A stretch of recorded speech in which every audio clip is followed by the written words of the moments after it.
শুভ সকাল বন্ধুরা, কেমন আছো তোমরা সবাই? আশা করছি তোমরা সবাই খুব ভালো আছো আর আমরাও ভালো আছি। আমার আরও একটি নতুন ভিডিওতে তোমাদের সবাইকে অনেক স্বাগত জানাই। আজ হচ্ছে শনিবার আর এখন বাজে ঘড়ি কাটায় ওই সকাল 6:30 মতো। তবে চলো আজকের ভিডিওটা এখান থেকেই শুরু করছি। আশা করি ভিডিওটা তোমাদের ভালো লাগবে আর ভিডিওটা পুরোটা দেখার অনুরোধ রইল।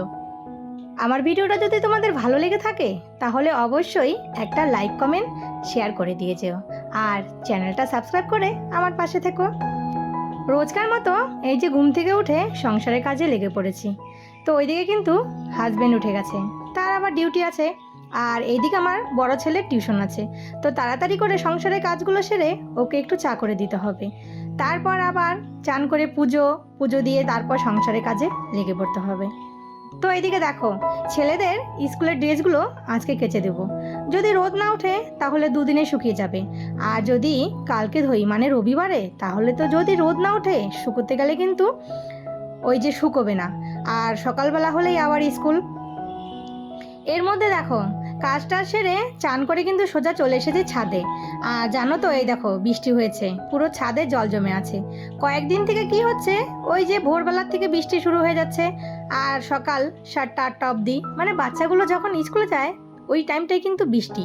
আবার যখন বাচ্চাগুলো স্কুলে যেতে পারে না, বাস অমনি বৃষ্টিটা থেমে রোদ উঠে যায়। মানে যখন যাবে ওই সময়টা যদি বৃষ্টি হয় তাহলে বাচ্চাগুলো কি করে স্কুলে যাবে বলো তো?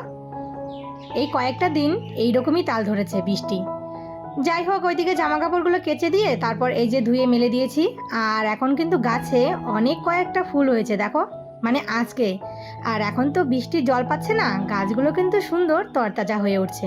এইদিকে একটা গাছ লাগিয়েছিলাম, সেটা হচ্ছে ধোতরা ফুল, সেখানে না একটা কড়ি এসেছে, সেটাই একটু দেখলাম। এর মধ্যে পুজো টুজো সেরে চলে এসেছি রান্নাঘরে। তারপর এই যে চা, এইদিকে হাজব্যান্ডের জন্য আর আমার জন্য একটু চা নিয়ে নিলাম। আমার হাজব্যান্ড কিন্তু ওই যে খুবই কম চা খায়, ও একদমই চা খেতে চায় না। আর আজকে বললো যে একটু দাও তাহলে চা। এদিকে একটু চিড়ে ভাজা আর দুটো বিস্কুট নিয়ে নিলাম। চাটা খেয়ে হাজব্যান্ড চলে গেছে ডিউটিতে, আর এইদিকে আমিও লেগে পড়েছি সংসারের কাজে। তো এইদিকে চালটা ভালো করে ধুয়ে তারপর ভাতটা বসিয়ে দিলাম। আর এই চাল যতবারই ধোও ওই সাদা জলটা কিন্তু বের হবেই, না জানি কি দিয়ে যে তৈরি করে চালে, যতই তুমি ধুতে থাকো সাদা জলটা বেরই হবে। তো আজকে ইচ্ছে হয়েছে ডিমের ঝোল খেতে। ডিমের ঝোলটা না একটু কমই খাওয়া হয়, কেন বলো তো?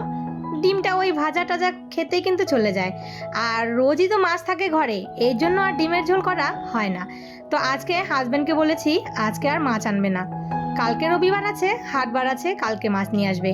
আজকের দিনটা ডিমের ঝোল করব। অনেক দিন পর পর একটু ডিমের ঝোল খেলে কিন্তু বেশ ভালো লাগে।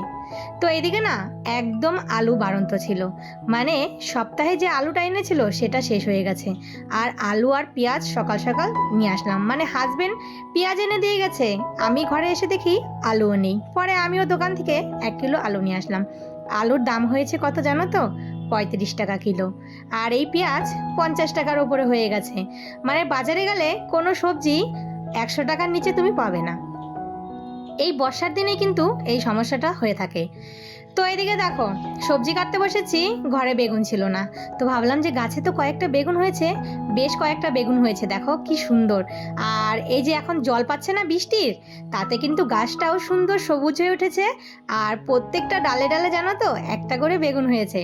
হাজব্যান্ডকে বললাম, হাজব্যান্ড বলল এখন বাজারে বেগুন 100 টাকা কিলো। তো যাই হোক, এখানে আমার 1 কিলো না হোক আধা কিলো বেগুন তো হয়েই যাবে। আর দুটো বেগুন তুলে নিয়ে এসেছি, সেটা দিয়ে করব হচ্ছে মাছের ডিম আছে, সেই মাছের ডিম দিয়ে আলু বেগুন দিয়ে একটু পেঁয়াজ দিয়ে চচ্চড়ি করব। আর এই যে ডিমের ঝোল, আবার উপর থেকে না কয়েকটা মিষ্টি আলুর শাকও তুলে এনেছি। তো ভাবলাম যে একটু পেঁয়াজ দিয়ে একটু শাকও করি। তো এদিকে ডিমটা সেদ্ধ করেছি। তো এই যে ছেলের জন্য আবার ডিমটা রেখে দিয়েছি, ও আবার এই যে ডিমের ঝোল খেতে চায় না, ওর জন্য অমলেট করে দিতে হবে। যখনই প্রেসারে ডিম সিদ্ধ করি একটা ডিম অন্তত নষ্ট হবেই, ওই যে একটা ডিম দেখো ফেটে বেরিয়ে গেছে। তো ডিমের ঝোলটা একবারে দুবেলার জন্য করে রাখবো, না হলে আবার রাতের বেলা কি রান্না করব একটা ঝামেলা। আর জানো তো, সারাদিন যতই রান্না করি তাতে কোনো অসুবিধে নেই, কিন্তু রাতের বেলা কেন জানি না আমার না রান্নাঘরে যেতে ইচ্ছা হয় না, শুধু ভাতটা করার জন্য চলে যায়। কিন্তু ওই যে যদি সবজি করতে হয় তাহলে একদমই ভালো লাগে না। কিন্তু যখন থাকে না মানে সবজি, তখন তো করতেই হবে বাধ্য হয়ে। আর এইদিকে দেখো, রান্না বসিয়ে দিয়ে এই যে তেলের কৌটোটা খুলে তেলটা ঢেলে নিলাম। আর পুরো তেলটা একবারে ঢালি না, কেন বলো তো, কিছুটা তেল আলাদা করে রেখে দেই ওই যে নিরামিষের দিনে। কেননা সবটা তেলে যদি ঢালা হয়, আর এখানে তো এই তেল দিয়েই আমি সব মাছ মাংস সব এঁঠো করে রান্না করা হয়, তার জন্য নিরামিষের দিন যেটা খাই না সেই তেলটা আলাদা করে তুলে রেখে দিই। তো এইদিকে কিন্তু আমার রান্না বান্না একদম পুরো কমপ্লিট হয়ে গেছে। তো এই যে এখন খাওয়া দাওয়া হয়ে গেছে, তারপর এই যে কয়েকটা বাসন, তো এই বাসনগুলো এখন মেজে গুছিয়ে রেখে দেবো। এইদিকে দেখো আমার ছেলে, মানে এই যে দেখো কতগুলো জাম নিয়ে এসেছে। তো এই যে তোমরা এই জাম খেতে কে কে ভালোবাসো, এই জামগুলো সব নিয়ে এসেছে ওই যে আমার হাজবেন্ড যেখানে কাজ করে সেখান থেকে। সেখানে বড় একটা গাছ আছে, তো সেখান থেকে পেড়ে নিয়ে এসেছে। আর এটা আবার দেখো প্যাকেটে প্যাকেটে করে সবার জন্য নিয়ে যাচ্ছে, মানে ওই যে কাকে কাকে দিবে। তো এই যে কয়েকটা রেখে গেল বাড়িতে খাবার জন্য।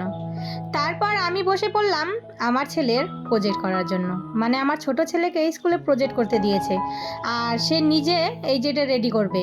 তো বললাম যে বোতলটা দিয়ে ও বানাবে হচ্ছে একটা পেনদানি, মানে পেন্সিল বক্সের মতন। তো এই যে বোতলটা আমি সুন্দর করে কেটে দিলাম।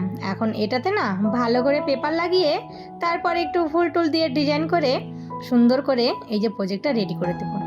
আর সবটাই তো ও একা করতে পারবে না, আমাকে তো কিছুটা করেই দিতে হবে। তো তোমরা কে কে এরকম বাচ্চাদের প্রজেক্ট করে দাও অবশ্যই কিন্তু কমেন্ট করে জানিও।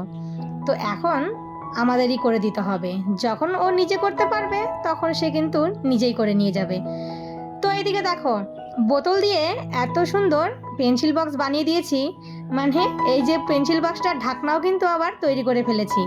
তো এই যে দেখো সংসারের কাজকর্ম সেরে ছেলের প্রজেক্ট নিয়ে বসেছি, আর এইদিকে আমার ছেলের প্রজেক্টটাও কিন্তু রেডি হয়ে গেছে। কেমন হয়েছে অবশ্যই কিন্তু তোমরা একটা কমেন্ট করে জানিও। এটার মধ্যে আবার এই যে দুটো চোখ এঁকেছি, মুখ, আর এইদিকে কিন্তু দুটো ফুলও বসিয়ে দিয়েছি। আর কালার কম্বিনেশনটা কিন্তু আমার বেশ ভালো লাগে, মানে ভালো লেগেছে। তোমাদের কেমন লেগেছে অবশ্যই কমেন্ট করে জানিও। তো চলো বন্ধুরা, আজকের ভিডিওটা তাহলে এখানেই শেষ করি। সবাই ভালো থেকো, সুস্থ থেকো, আবারও দেখা হবে।